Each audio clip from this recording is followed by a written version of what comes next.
Seems bad. I wish I was recording for that. Wait, JJ, give that to us again. Yeah, can you unbreak the stand and break it again real quick?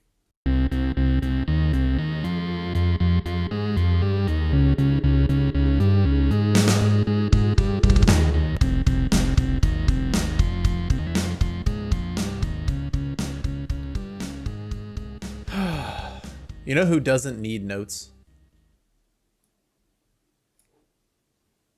I guess he uses a lot of notes, but in the industry, I guess, JJ. What? Yes. Hello. Hello. Hi, JJ. Michael, you probably, having done theater, know that when people give notes, it's a criticism, right?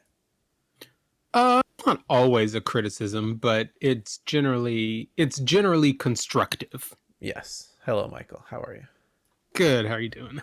I'm doing good. I'm Andy. We're here. We Were Gamers, a podcast about, well, very much what I was just about to talk about, the most recent Action Button review there, JJ. I know, Michael, you probably haven't gotten to it yet. No. Go ahead and put that in scare quotes. Review. Yes, I posted a picture of myself snuggled up on the couch with dogs watching the scare quotes review. It is very often not a review, and it is very often not about Cyberpunk 2077. And yet it is also about Cyberpunk 2077, but Even when it's not. Also about a lot of things that Just aren't Cyberpunk as a 2077. a framing device. You know, just very often, what you're talking about in his videos, we're talking about Tim Rogers here, is the exact opposite of the thing you're talking about. So when he's talking about philosophical cyberpunk problems, he's actually talking about, you know what I mean? It's like flip it around based on what you're hearing. Yeah, what is Cyberpunk? Yeah. He does not. He uses, what my joke was going to be was, he uses extensive notes. He writes giant scripts that are 10 hours long. But I would not deign to give criticisms of something that logistically complex to complete. JJ, I get the feeling, based on everything he says and in the like director's commentary parts, quote unquote, sure. and whatever, that he is also his own harshest editor anyway. Yeah. And so like anything you could say, he would be like, I know. In that exact tone. Yes. Probably. Just like in the like, thank you for torturing me with reminding me of the thing that I hate already. Yeah. About he's got a very good aesthetic for knowing about the time you're starting to a little bit drift, and then he'll fit in like a 2-frame T-pose. Or like a 2 or 3 frame like piece of text that is like a really long explainer aside that has nothing to do with it. And he's like, I put this in here for the people that are actually watching. Thumbs up if you agree. Yeah. I have, when I say completed, I have watched every minute of every story. That's some big props, man. I did watch all of them. I cannot claim to have watched every minute of them because several parts of the director's commentary I got like, all right, I'm good. And okay. So I put it on the 75-inch TV. I made a thing of it. I sat on the couch every night since its release and have whittled away at the 10-hour review. How did you pause to like see the 1-frame things? It required a lot of holding the remote and hoping that I hit it. Okay.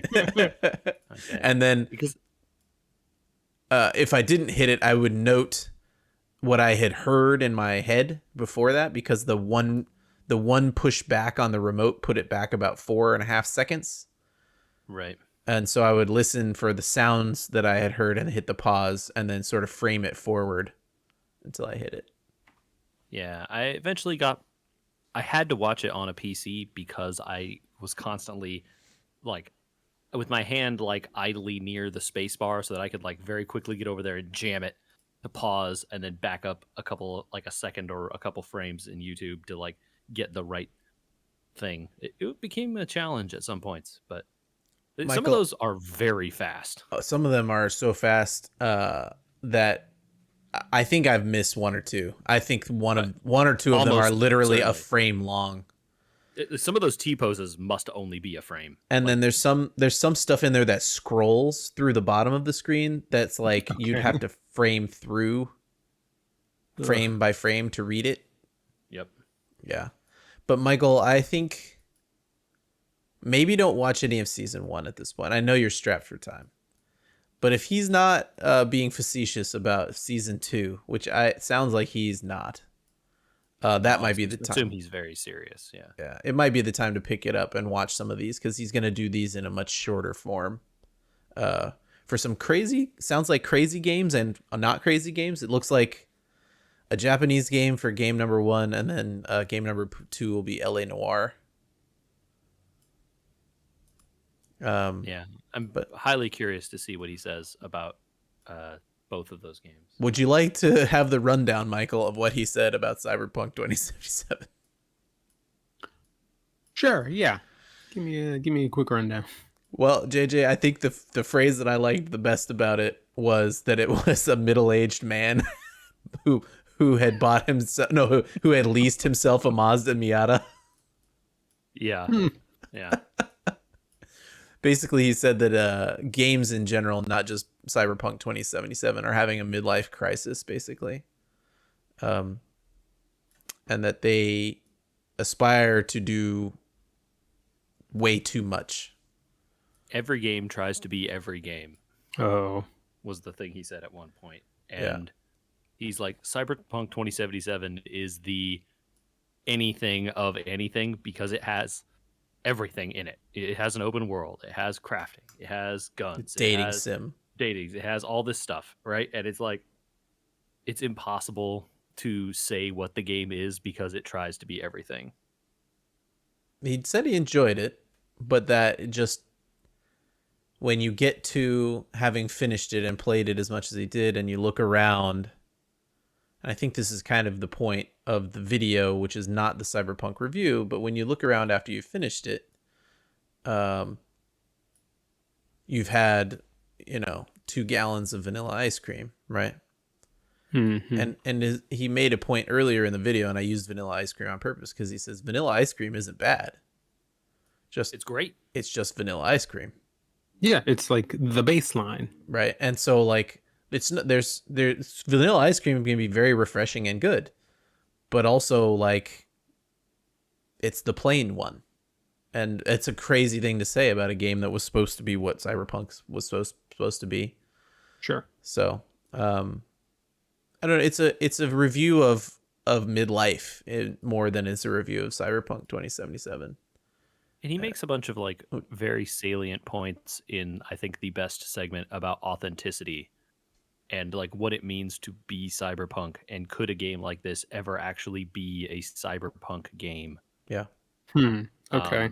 And like what those novels that inspired the genre and the source books, right? Like what those were saying about society at the time. I could not and what that believe means now. I could not believe how long it took to get from story number 1 about the social media and the payoff in story 7 of the social media story about Pete Townsend, and how that all finally connected. Was like Yeah. the point of that, Michael, was that the story around Cyberpunk, with how much stuff you saw on Twitter and all this other stuff about the bugs and everything else, right? Became the story of it. Much like, I guess, an interview with Pete Townsend became about how he said that everything that could ever be played on a guitar has already been played. Okay. Which was not a fair quote, right? Because it's not what he meant. It was in an interview where he was basically saying hip hop is the new rock and roll because they're doing stuff, but the payoff there is that the story around Cyberpunk became the story, and so you can't even like separate what the game was and is ever again, because it has been taken by the zeitgeist, kind of, right? I don't know if I got that entirely right, but It's pretty close. It's That's pretty what I took close. away too. And It's like and so like you get to the point that you get enthralled with either having to play it or having to not play it, and it doesn't become about what you like and don't like. And this is where it ties in why I wanted to talk about it on the podcast, is because it's about the We Were Gamers moment of like, we over the last couple of years we've been talking about what people should spend their time doing when they have very little of it, right? We spend our time doing is playing a few games, talking about PCs, you know, hearing about things we really love, novels that are old and coming back, you know. And Yeah. he talks about how old games are maybe better than new games, for, and not for the like, well, old stuff is always better. Although he makes that point, JJ. Did you buy a jacket yet? who can say whether I did or not buy a jacket? Maybe you know who could say? I certainly didn't. So for people who've watched the review, I certainly didn't buy that jacket that he's talking about because I don't have that kind of money lying around. Yes. My yeah. authenticity desire isn't that high. Right. And so one of the points is that the games are not as authentic, right? And just like clothing now is not as authentic, and he goes into some pieces of clothing that he owns personally, and that has, you know, cost an exorbitant amount of money. Like an unreasonable amount of money for a thing that you would not feel is probably worth that. Especially living in California. It's just Right. jackets you don't need very often. But his point is that you have to pay that much to get the original article, something made by a craftsperson that uses period fabrics and period looms and period things, right? That's just how much it costs in this day to get that authenticity, basically. And maybe we're And not you know, it's a good getting point. it. And Yeah. Exactly. Video games are not striving to be authentic like that, and that's sort of the point he gets around to. Yeah. And I mean, it really brought into focus. And I think when we talk about some games, if we ever get to talk about games, because we have some more computer stuff to talk about, but if we get to talk about games again, he very saliently put into perspective the two most recent games I played, both of which I played a lot of. And I really had been struggling to describe why I liked one and didn't like the other. And it was really good about it. What was your favorite moment? I had like one favorite moment in the video. I guess not a moment, but a concept that I wanted to talk with you guys about, because I think we forget to do it sometimes. I forget to do it sometimes. I shouldn't say we. I'll go first. I think, yeah. Well, I was going to say, I don't think I have a like standout favorite moment. I just really enjoyed listening to him describe all the various things. Like it's just fun to listen to him talk, even in the overly dramatic voice that he doesn't actually sound like. Yeah, it sounds like maybe that's going away next season. I'm fine with that. I'm fine. I'm not tired of it. I could watch more of it, but I'm also fine with him doing these reviews from his desk chair in front of a webcam instead of having to fly to Indiana to do it in a studio. You know what I mean? Yeah. And on here we don't do I strive, and I think you guys don't either do this, not to fall into podcaster voice. You know what I mean? Like that's a thing that people do when they are put on the spot, and that's not authentic, right? That's not how we talk to each other. It's not how I hear you guys talk when we're in our group chat, right? And I'm reading in your voice. Yeah. My favorite concept from the video was the good time hat. And how horribly abused and beaten it gets by the end. Yes. Yes. So he talks about Michael, and we talk about like movies we love. Like I sent you guys the Moonfall movie, right? Man, that movie just looks Yes. like pure bad movie schlock. But I've been very critical of some films, and we'll talk about Zack Snyder films at some point before the end of the year, right? People should be able. He makes the point that people should be able to put on their good time hat, where you decide before you watch something or play something or do something that you are going to have a good time, right? I'm gonna watch Moonfall. And drinking or not drinking, I'm going to enjoy how schlocky and funny and not serious it is, and not think about why it doesn't work, and not think about why it's bad, right? I I think half of the fun of those movies is thinking about why they don't work and why they're bad. But whatever Sure, floats your boat, man. but that's the good time hat concept, I think, distilled. And so he, of Yeah, course, put on his good time hat for Cyberpunk 2077, and he said that by the end, it was like eventually you have to take off the hat because you're suffocating your own brain. Right, when like you've ignored too much of what should have not been ignored by the good time hat, Okay. and And he talks about becoming goblinized as he found like some overpowered build. He's just like, I can't stop using this overpowered. Yeah. I should engage with these other systems, but Yeah. I don't want to. Yeah. Yeah. But the good time hat is a good concept to remember. Like, I think it's an extension of don't yuck someone's yum. It's okay for people to have put on their good time hat and for to say like, I like those whatever movies, even though they're trash, and someone else can say, well, they're trash, and you're like, well, yeah, but I put on my good time hat. So I think the reverse is more true than the other, right? So you being able to say it's bad, but you enjoyed it because you tried to enjoy it versus not saying it's bad, I think was maybe part of the point. I think it's important to, sometimes just in your life, just say, hey, I'm going to have a good time with this thing, even if it's like kind of only an okay thing or maybe not that very good of a thing. I'm going to go in with the plan to have a good time. Mm-hmm. And maybe I'll have an okay time or a not great time or a really good time. But, at least plan to have a good time and see where that gets you. I mean, it's a decision that you have to make, especially with certain games like Warzone or things like that. If you try too hard, you're not going to have a good time. Yeah. It was a good don't know, it was a good yeah. video.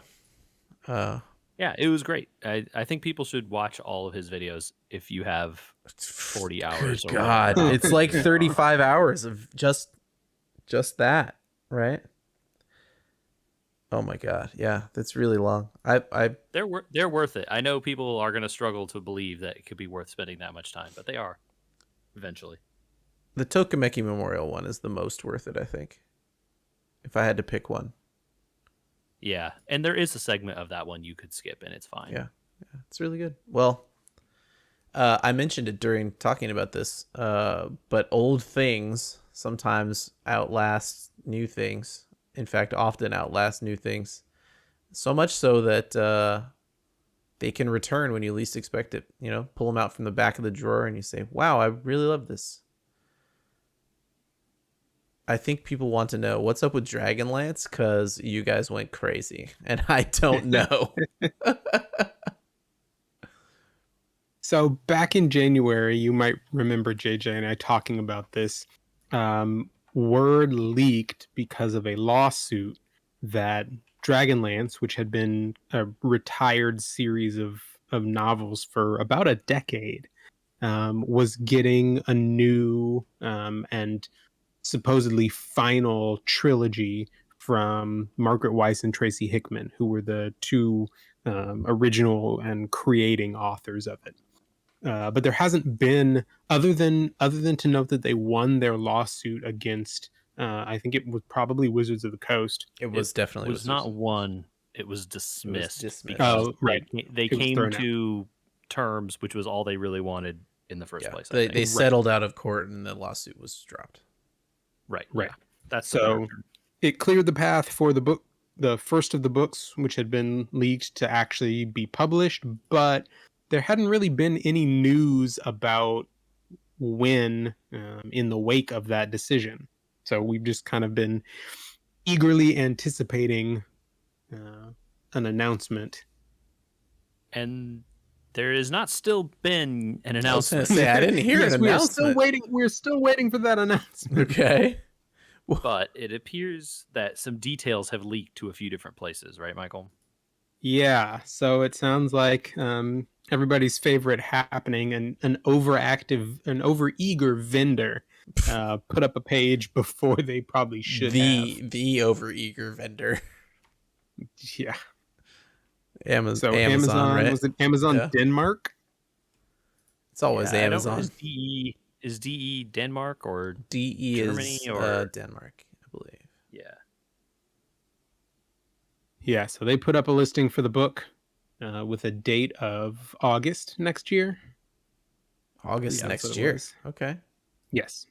Were there other like details leaked in there about what it's about or anything like that, or is it just the release date? So the plot, the like back cover synopsis has also been leaked as part of that. Oh boy. Is that So you get your here's the name of a character. Here is a very short idea about what the story is going to be about. Maybe. Yep. Here are a few character names that you know, some old favorites. right? Mm-hmm. Nice. Okay. So they And confirmed basically like it's coming back, huh? I mean, like they're not trying to it's start not- something new. They're bringing it back to the old days. It involves time travel though, so maybe they are starting something new, Andrew. It That's is the not- thing. it is not the first time travel plot though, so It's not so- not old and it's not new. I have a feeling, Michael, they're going to retcon the Chaos War. That's what I think is going to happen. you think so? Because they changed too much at the end of that, right? Like the entire setting changes at the end of that, and you want to go back to before then so you can be in the good time hat zone. Well, I don't remember if you read all the way to the end, JJ, but that does actually get resolved. Right, but not in the same way, right? Because Sure. yeah, so it's you're right, but also how many people read that far, right? True. So who knows, right? Who knows? We have the back cover of a book which never actually tells you really anything about what happens in the book. No. So I think this is cool. I'm glad it says there's a date of like August 9th, 2022. Who knows if that date's going to be real or not? Although, the fact that it has this exact date is pretty suspicious. Yeah. So, who knows? But I, for one, will order this book because I am that kind of a person. Little pre-order. I like it.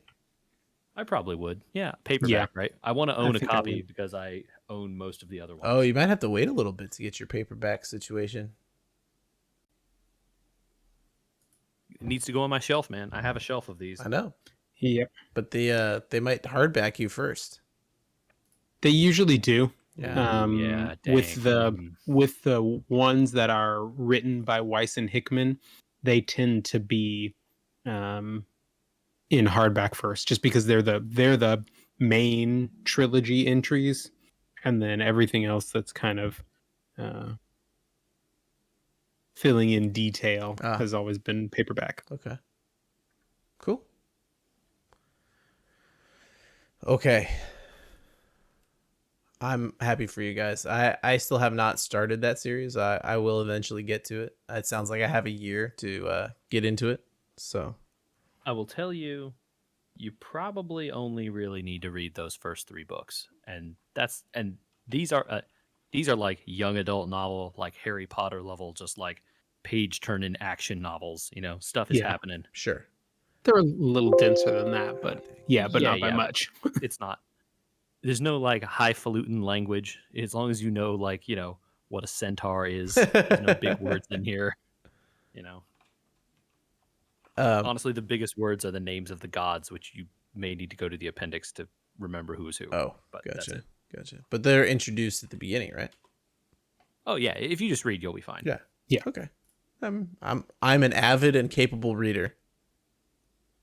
I have done that before, and it's kind of important to do those things. Can we? This might be a good lead in to talking about some more hardware stuff. Did you do some other kinds of reading? I did do some other kinds of reading, and now I have to unread them out of my mouth to you. I don't know what that means, but continue. Okay, let's go. We got some electronic communications regarding.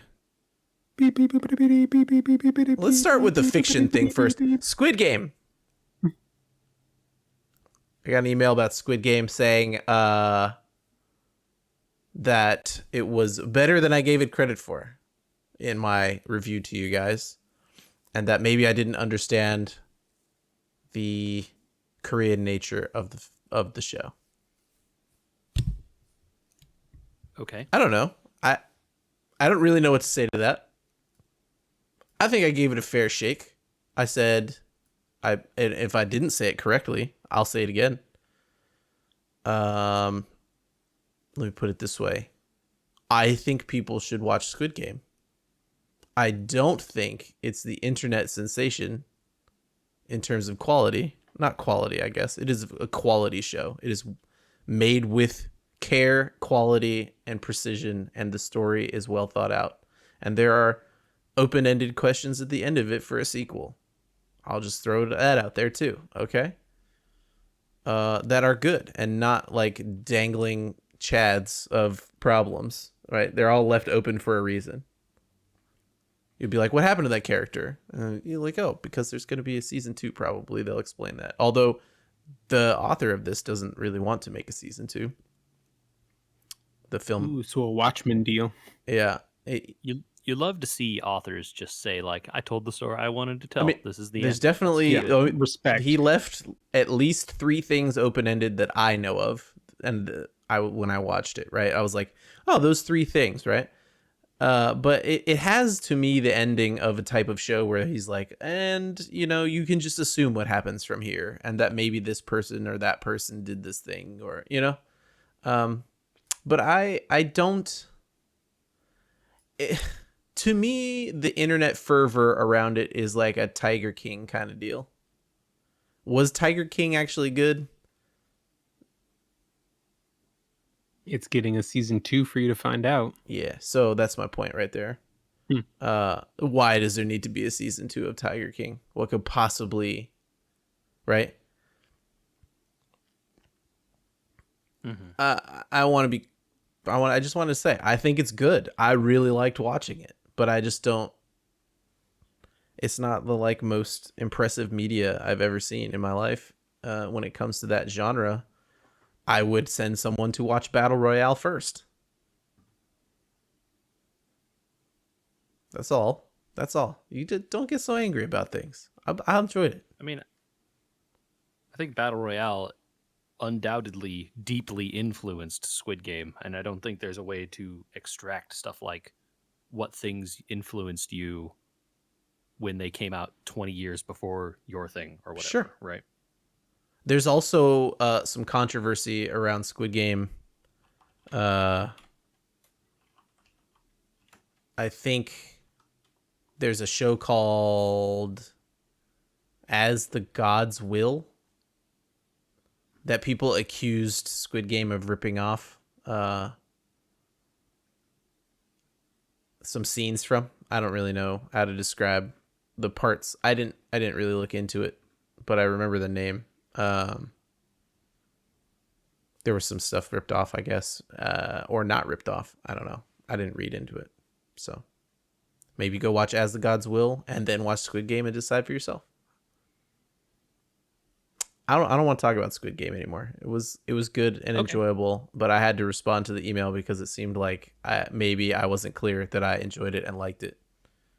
But I also thought it wasn't worth all the hype. Boom. Done. 2 more emails, guys. 1, PCIe. 2, CPU lanes. Which one do you want first? They're kind of connected. No. So Pun intended. yes. Yeah. Well, let's stay in our lanes and do CPU. Okay. So CPU lanes, JJ, correct me if I get this one wrong. The question here is, we didn't talk about what CPU lanes were in discussing PCIe and I guess a couple other things about motherboards. We were talking about motherboards last week. and this person wanted to know if CPU lanes were important in choosing which type of motherboard to get. Yes and no. I don't know. CPU lanes is a very simple concept. There's your CPU and there's your motherboard chipset, and your CPU has certain access to allowing you to do things, and then beyond that you have to rely on the motherboard chipset. Did I get that right? Yeah, it's about, you got to think about like fire hoses connected to the CPU, right? The CPU is the pump that can move data around the system and do things with the data, but it needs to be fed the data, right? You have to get the stuff in there, and it has to be able to have the horsepower to flip it around and move it back out. Well, if you only have a certain number of lanes, then the more things you eventually hook up to it, you start running into jams, or you try to connect two hoses together into one thing, and you're going to overload the pipe.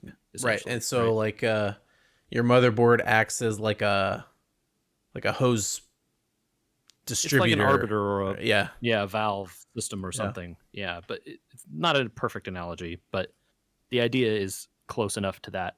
And really, the only thing you can control in terms of like the number of lanes the CPU has is, you want to buy a more expensive, fancier CPU, you get more lanes generally. Yeah.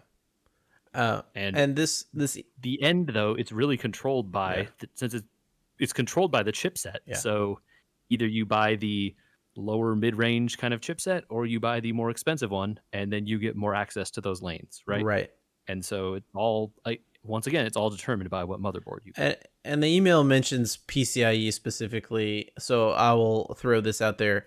Your CPU only has a certain amount of PCIe channels. That's ignoring This is the chipset. The motherboard chipset has the channels. Yes, but they're determined. Their access is determined by your CPU. So let me see if I can get this out of my mouth, and then you can correct it.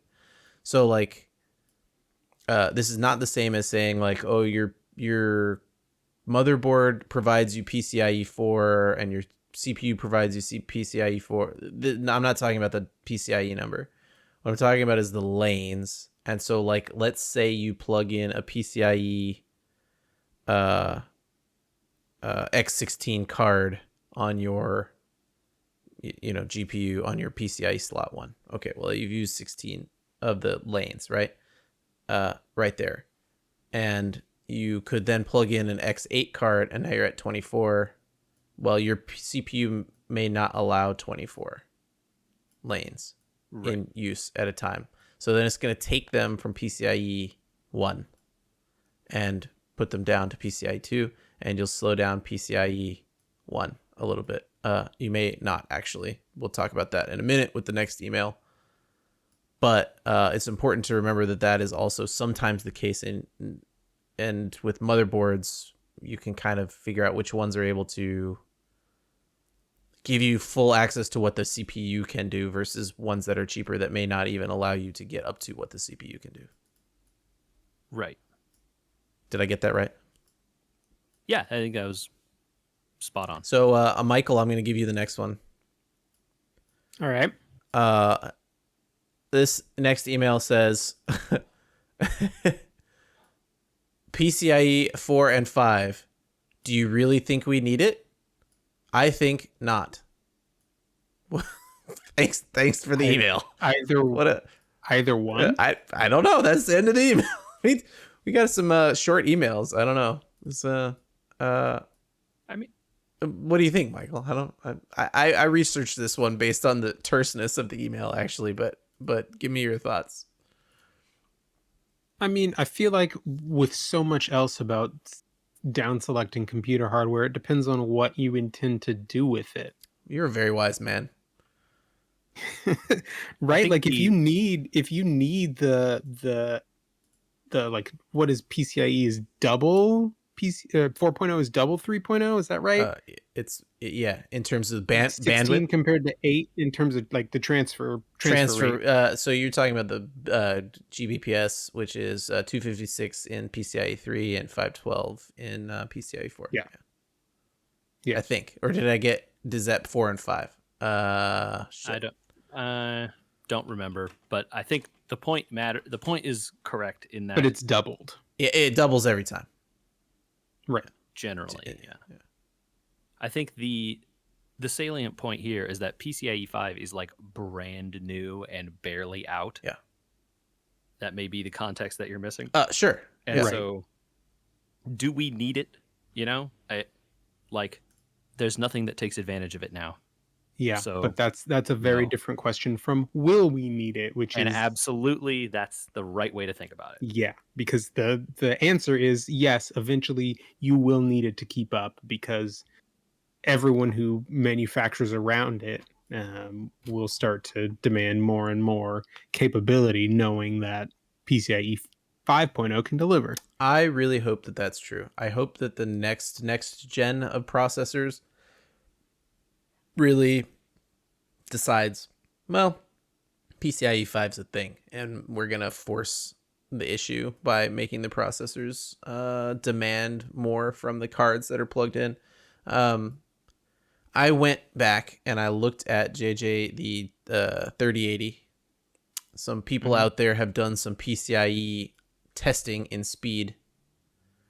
I was going to say, what's the current level of saturation on that bus? I bet it's not as high. It's not as high as you think. So a PCIe 3 bus and a PCIe 4 bus, the testing they went through, you get about depending on what you're doing, anywhere between a 1 and 8% speed increase using PCIe 4 over 3.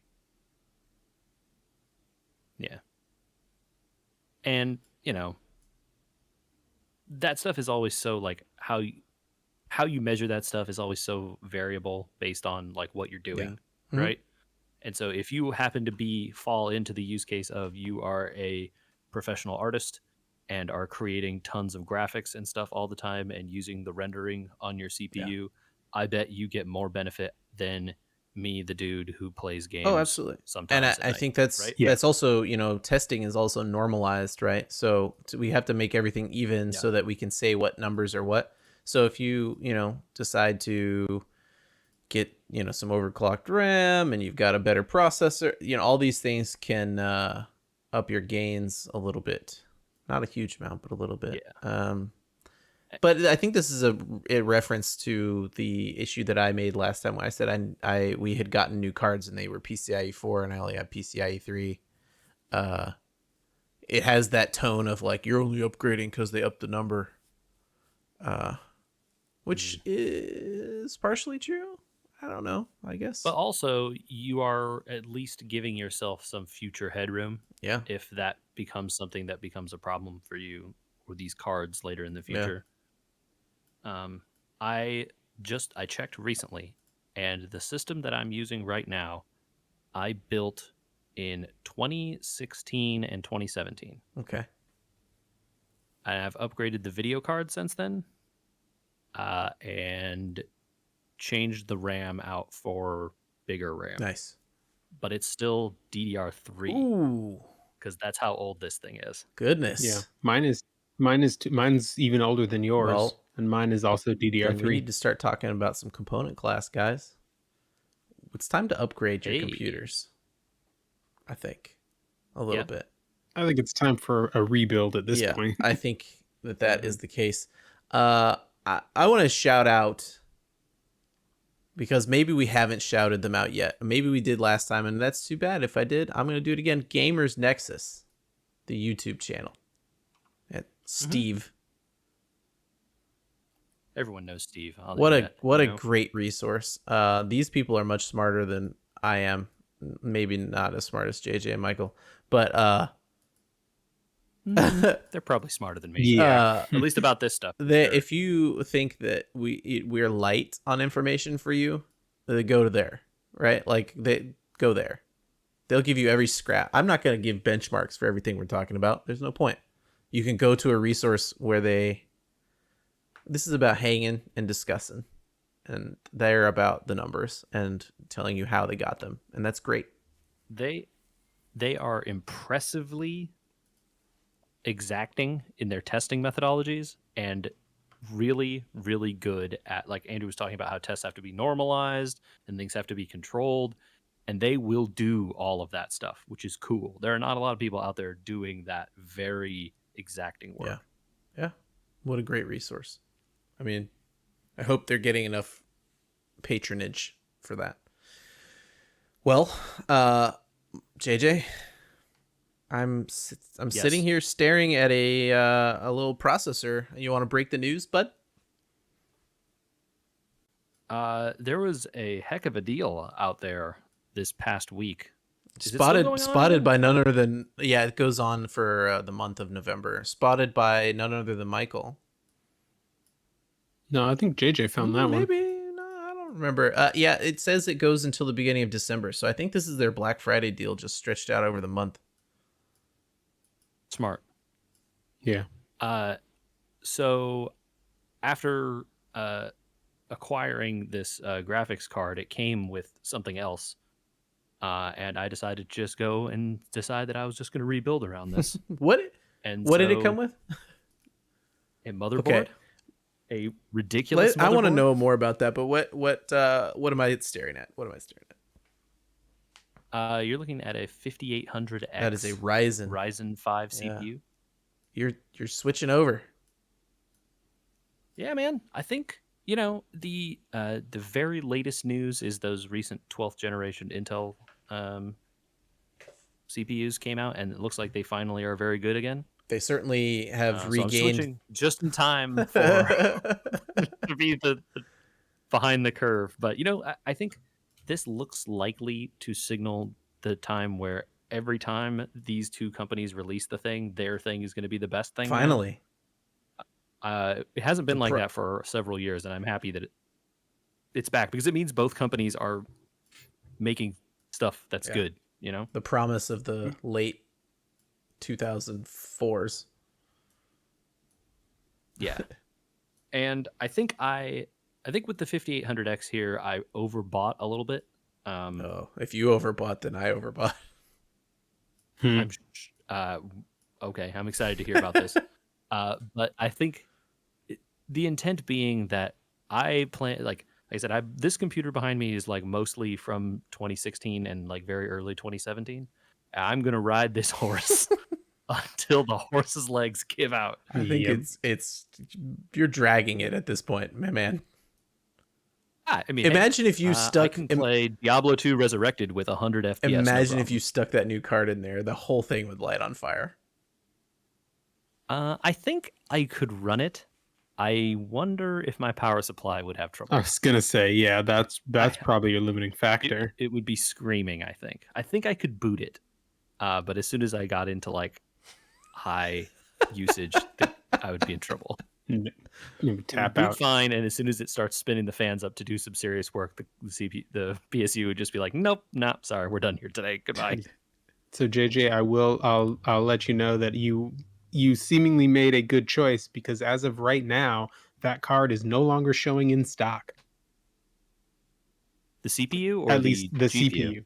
The CPU, yeah. at least in the local Micro Oh Center. yeah, they were getting shellacked when I so I'm staring at JJ's processor because I live close to a Micro Center, which is a fantastic relic of the PC age. They have I checked online. They have 6 stores in the U.S. One is in Tustin. The next closest one is Colorado. Colorado, right? It's Yeah. beautiful, my man. It's beautiful. They have rearranged that entire store, Michael. I'm very Oh, jealous. I haven't been in there recently. You remember with the little builders, the little we were gamers, you guys. Remember when Is this going to be we were boomers yes, moment here? yeah. Like, Remember the last time we went to Micro Center and you're building your own computer? Go to the back of the store into the little cave. The little Yes. cave. Yeah. And you go back there. You go in the cave. I remember that from Fry's back when I used to go to a Fry's. Let me say, power to the gamers is now true. The entire left half of Micro Center is build your own PC stuff. There is a I'm sure that's their bread and butter. there is anymore. a wall of processors and motherboards, a whole wall. That's so cool, dude. Man, I wish I could have seen that. I feel like it would be like Looking coming home. looking through cases, they have all the cases they have set out like a Costco display on dang, the that's cool, shelving dude. units Oh. out in the middle of the store, just like Costco. I've always wished I could see cases before I buy Yep. them. I mean, Dang, that's I was cool, picking out. Spoiler alert! I was looking at cases, and I had to watch a lot of videos, a lot before I thought I had decided. I walked into that store and I saw it in person. I was like, "Oh, good! I do like it." That's Yeah, rad. it was a fantastic proud daddy moment. Like when I literally walked in and turned to the right and started to walk to the cave and realized that's just a giant tech support booth now, where the PC parts. Upgrade. Yeah. So you got a 5800X. What's the board you're putting this in now that we know what you've got? So when I bought this thing, it came as part of a combo, and the board that it came with is the. I want to use the. Hold on, I want to get the correct terminology. One sec. It is the WS X570 Ace. Oh, X570. Yes. Okay. This is marketed. At least it's an Asus Mhm. board. This is marketed It's a as workstation like a board. workstation. That's the WS part. Right? So you've got how many And RAM it's slots not have you got on quite- it? only Okay. 4. Really weird. Cool. But it does support up to 128 gigabytes of RAM. So like if you really wanted to go Nice. wild. And you got 2 It LAN is ports. Also, yes. Now they're only like 1 gig LAN ports, which doesn't matter because nothing else in my house is faster than gigabit. But if you had like ridiculously fast internet or a LAN that you were on like a corporate network or something, You can get up to 10 the now. server you're connected to, I was going to say the server you're connected to is probably doing 2 or 5 gig internet, 5 gig Ethernet. So you probably could do faster. That's kind of weird that it only has one. I but, put it also, this is a unique. We talked about PCIe Yeah. lanes. A unique feature of this board, and apparently this is one of the only ones on the market like this. This has an extra PCIe lane compared to most of them on the Mhm. market. So you can have a full graphics card, and it actually allows you to put 3 full graphics cards in if you can somehow fit them. Because it has enough slots for that. But you can have a regular graphics card and then another thing using a PCIe lane that won't conflict with your graphics card, and you can get full usage out of both, yeah. which is pretty 3-way rare. I X8, guess X6. like getting full Yeah, that's usage out, crazy. getting full usage out of 2 different devices when one is using the full 16 lanes is rare, I guess. Now that won't help me because I'm not planning to do that really. So that extra slot is going to be Wi-Fi probably because this board doesn't come with that. Oh, that's a bummer. Yeah. It has like 3 slots for M2 SSDs Nice. as well as like SATAs and all this stuff. This board is too much, We have but it came with the graphics. we have a card, lot so, of boards RAM. to talk about in general because I am stuck. But let's talk about memory for a second because you have already decided on memory to put in there, and I have questions and Okay. information in case you didn't know it.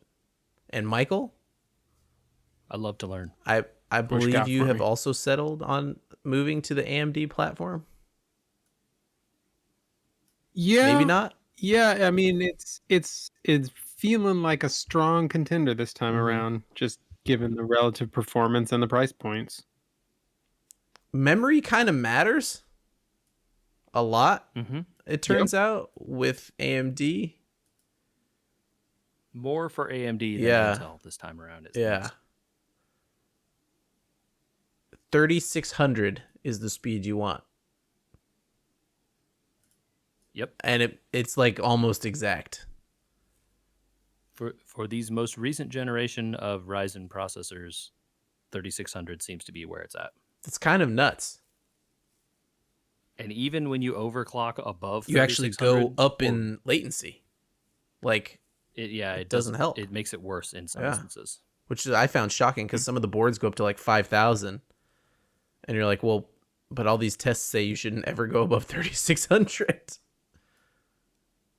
And there is like, again, shout out to Steve from Gamers Nexus. But if you get really into it and you can overclock the memory fabric in the CPU and the RAM and all these things and get it together, then you can start getting bonuses above 3,600. But basically, at the point you're doing all this work, like, just don't. Yeah. And this is me talking now. Like, yeah, you can get bonuses that way if you really want to dig into all these details. But I am lazy and I do not. So 3,600. So that's where you it's at. landed. What latency? It's CAS 18. Okay, so you'll be 10 nanosecond. Yeah, I think. Which That's again, standard. Yeah. Okay. Cool. I have to bum you out about something that you might not know about that X570 board. okay. It's not an X570S, JJ. Oh no, there's an S. Do you want to know what the S stands for? Tell me. Do you already know this, Michael? No. S stands for silent. Hmm. So I don't know if you've picked up a picture of his AMD board. On the bottom right there, it looks like a speaker. That's a fan. Oh, yeah, I see that in the zoomed in. I have a picture of it up. I see that in the zoomed in view. Yep. Apparently, these X570 boards run a little hot.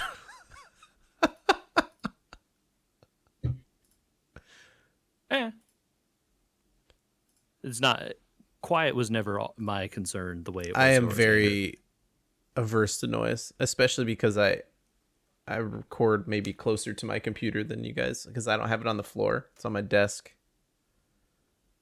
So mine is pretty dang quiet. I bought Noctua, my previous computer. This one that I'm on now has got Noctua fans that run at 17 decibels, and everything else in there is pretty much quieter than that. So yeah, I've been wondering what to do. I'm kind of think I've decided, but I ran into some interesting. I don't know if we have time for it today. Maybe this should be maybe should I do like a. No, we could start it, right? I don't know. If you just instead of hemming and hawing, you tell us what you want to tell us. Maybe. I bought an AMD processor. I could only buy one 5800X because there's a limit one per customer. I kind of didn't want to do the thing where I tried to sneak out and come back. But I also kind of have been really hemming and hawing about what to do about my current computer and my next computer and what to do with this new graphics card. It seemed like to me I was thinking about upgrading this PC that was here, right? And sticking to my guns about having said the i8400 I put in here is good enough for then, but not good enough for now, and I need to upgrade it because we're doing a lot of production stuff here. And when I render podcasts, they take 3 hours, and they shouldn't take 3 hours anymore. Maybe I'll put a 9900K in this thing. Well, 9900K costs $350. Why would I put a 9900K that costs $350 into this computer when a 5800X costs $300 and outperforms a 9900K by a mile? True statements. Good question. Right. Which led me to think, well, what else is out there? How much does it cost? And is it on sale at Micro Center? Next to your 5800X is a 5900X. Oh. Okay. I'm gonna You step up to the high. Yeah. The high table. It's I think it's 16 cores. It's a lot of cores, man. I think it's time to max out the end of this generation. I'm not getting a 5950. That's insane. Okay, sorry. The 5900X, Andrew, is only 12 12 cores, right? cores. The Sorry. 59. That's still a ludicrous Yeah. number. Right. Correct. That one, unsurprisingly, is still in stock. Yeah, it's got a good sale on it. I mean, it's good sale on that thing. Not too bad. How much were those going for, if I can ask? 500. Okay, I'm pretty sure the MSRP on those things is 7. So They're that's a on pretty sale at decent other deal. places already for the holiday season ish, and because the new processors got announced. But most of the on sale at other places is still well over $500. Yeah, 500 is a pretty good deal, and that's like 3% behind the 5950 or something like that. Yeah, it's not. There's no reason to go to a 5950 when you're gonna. I think those are like $800. Yeah. I just can't. I can't justify it based on the. Yeah. So yeah, I'll also be moving over to a new computer. I think I finally came to that conclusion when I just started looking at the prices that they had stuff on sale for, and I was just like, "What am I doing? Why would I spend so much money to upgrade a computer that is, first of all, the GPU is going to be processor capping at on a like a 9900K, I would not be processor bound, but it would be there. It would be like right at the edge, right? For the GPU.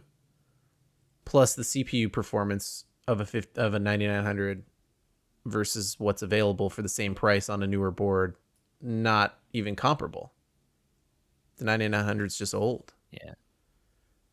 I think, yeah, the issue is that's an old processor at this point, and they didn't go down in price. Like, this is another thing that has been surprising to me about this generation of processors. Both AMD and Intel never released like a $200 part ever. Like, there hasn't been one in like 3 years or something. It used to be, you could get the i3, Yeah. My first Like, my lowest level my one. ITX build. Remember, There hasn't been one the in years. ITX computer I had was an i3. I still have that i3. It's powering an all-in-one on the back of a monitor computer in another room. And it will work perfect for that forever, for like a long time. But there just isn't a comparable like current generation part for that No. price. And so the prices of these other CPUs have just stayed high because they had no reason to go down. And some of them have stayed high because they're more well regarded than others. Like the 10900K is more expensive than the 11900K. I know. And I checked. Think, Steve from Gamers Nexus would tell you that that's good, and you shouldn't buy the 11. Would have been what was his phrase? Waste that of it sand. Would have been better as sand on a It was on a sand beach. on a beach. It was a waste Yeah. of sand. Yeah, making sand into that silicon was Yeah.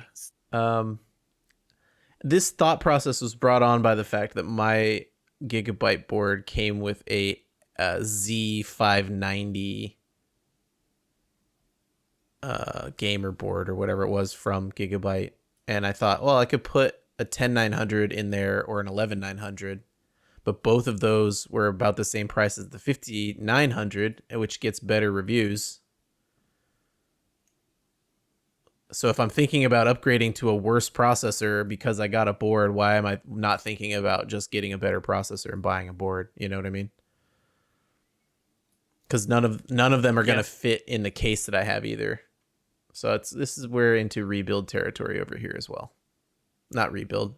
All new. Did you end up buying the case also? I or bought no? a case. Did you get the case that you sent us I a got a picture of? Meshify 2 compact. I did that's not good. buy the Gundam case. I'm sorry. Aw. The Gundam It's case okay. was That's astronomically expensive. I I'm was just gonna sure. say, the branding on that alone had to be add an It extra was 150 beautiful. I or really something. liked the Gundam case. If people are listening, you should go look up. I think it's Asus. It might be Asus. You should post the picture to our Instagram and people can go look at it Yeah, there. I will do that. It's gorgeous. It's Oh, this is a. I'm googling the case you just said. This is a Fractal design case. They make really beautiful stuff. This is yes, the a good looking Fractal case. design case is gorgeous, and the air ratings on it are very good. And it's compact, so it'll fit the ATX board, but it won't be significantly larger than the case that I have now that's a mid micro ATX. I mean, it'd be larger, obviously it has to be taller, but it seemed to do everything I wanted it to do, which is take It's a good looking case. a full size ATX board. So boy, I'm having a lot of trouble picking out a board now that I have to pick one. Don't look to me for help, man. There's so much to know about them. So if people have thoughts about X570 versus B550, Here's my before we ask Yeah. for people's help. Here's my thing to tell you. If you want Wi-Fi, get one with Wi-Fi. Don't I try don't to need add a card Wi-Fi, later. thankfully. So that's number one, right? Also, the Wi-Fi ones usually also come with Bluetooth, and the ones without generally don't Interesting. have Bluetooth. So that's something. Oh, else I to didn't know consider. that. Or that has been at least some of the experience okay. I've seen. So something to Okay. consider there. Otherwise, man, yeah, I don't know. How likely is it that you will need that extra oomph that the X gives you versus the B? I don't know, man. And this is a perfect spot for people to write in to podcast@wewergamers.com and tell us why we should get one versus the other one. Because I mean, there's ups and downs to both, right? If you don't get an X570S, you have to deal with the fan. X sometimes has compromises on it, like no front USB-C. Bs often don't have enough USB ports in the back. They only generally have one PCIe 4 slot. There's a lot of compromising on both directions. So if people have thoughts on what to do with a 5900X and what board to put it on, I'm all ears. I have a couple placeholder ones that I'm thinking of, but there's no clear winner yet. So write in, let us know. And while you're writing in, you can check us out on YouTube or at We Were Gamers on YouTube there, all one word. You hit that little subscribe button, hit the bell to get notified when our sweet new videos go up. And follow us on Instagram and Facebook and all the other places out there. We're at We Were Gamers on social media.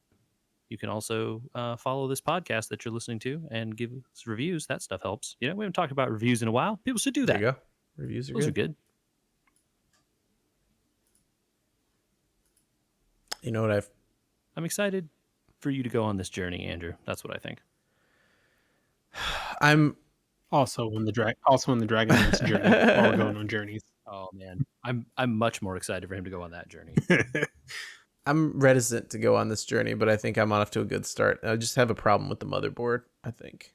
And not problem, but, don't know the solution.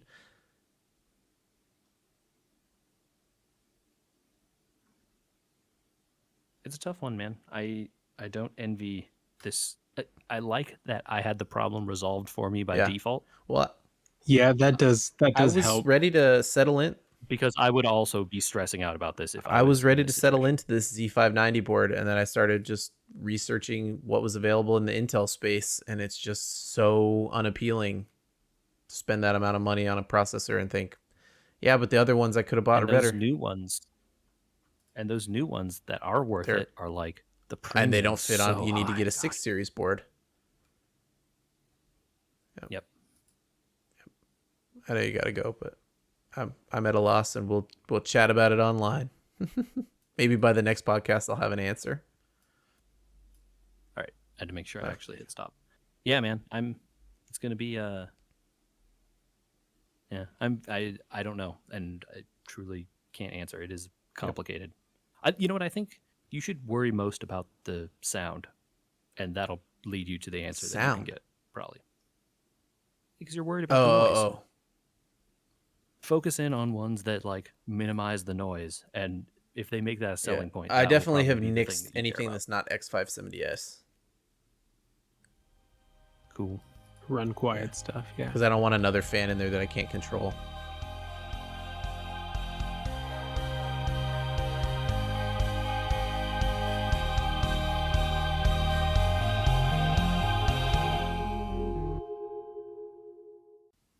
You know what I forgot to do today? Who's I that? forgot that at 4 o'clock today they were selling more Final mouses. Yeah. Oh, really? Have you seen the Final mouse? I feel like I've seen it. Just finalmouse.com. I don't think I should have bought it, but I wanted to know. They're already sold out, of course. But Yeah. 190 is probably too much for a wireless mouse. Awful Dude. pretty, though. It's gorgeous. I just wonder, how good it is for gaming, being wireless. Mm-hmm. I can't imagine. It depends on what you're playing, but for, anything like online competitive, I started going down the Dragonlance wiki rabbit hole. Okay. I mean, I've read all the books, so I somewhere in my brain is almost all of this information. It's just the things that you forget. Right. Yeah. I don't know how you have time to reread it all. Ugh. Ugh.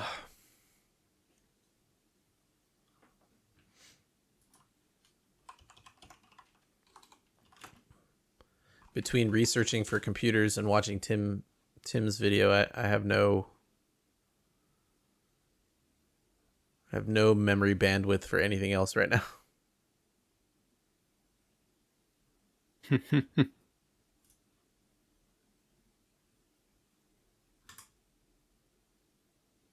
Yeah, that's an investment. It's over. It's one of those things where it's like, cool. I will probably never go back and watch it. It's not like it's a 2-hour movie that I might watch again and pick up more from, right? Like the message is the important part, and sometimes it takes that long to get through the message. But Right. yeah. Ugh. Final mouse, $190. People are crazy. It's wireless. What are you doing? Well, I'm glad I looked at this. That tells me what I'm doing on Friday. Going to get my car smogged. Oh, I forgot that. No, it's just the year for me to do it. I've got like a month before I need to renew my.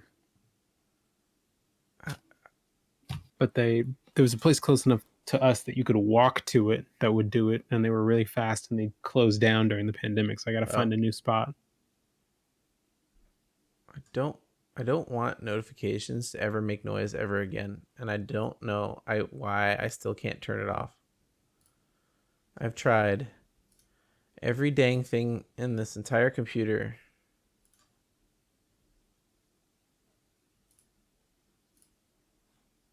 That's weird that you can't. There's not enough granularity in the volume mixer to turn off just what you want to turn off. I don't know. I don't know.